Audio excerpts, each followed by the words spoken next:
Thank you, Mr Deputy Speaker. When the bushfires and COVID-19 hit, Australia's public service was struggling under the weight of 7 years of Liberal national cuts and mismanagement. By the end of 2019, the government had slashed 18,000 APS jobs since it took office, including 1,705 APS jobs cut in regional areas. In 2019 alone, they cut 2,270 staff from Services Australia and 1,260 staff from the ATO. Instead of having a strong public service ready for a crisis, we had to scramble.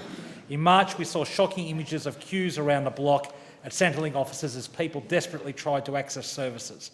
Hundreds of thousands of people were unable to access the MyGov website because of capacity issues. It was so bad the minister initially tried to blame hackers, only to concede later that he'd got it wrong. In this budget, the government has had to give top-up funding to essential government agencies just so they can maintain their core operations. This seems to be an admission that these staffing cuts, along with the $9 million in funding cuts through the efficiency dividend, have gone too far.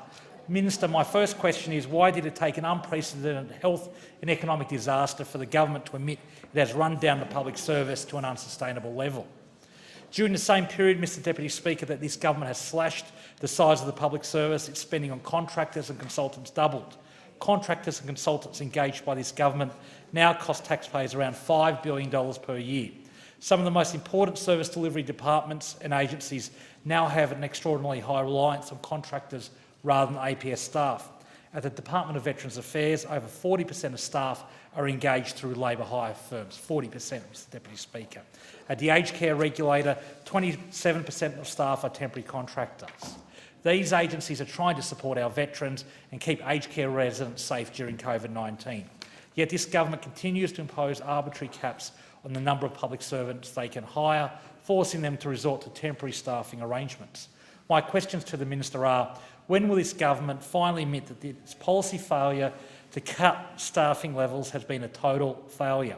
And why are taxpayers spending so much money on fees for labour hire companies to do little more than just put public servants onto their books as contractors?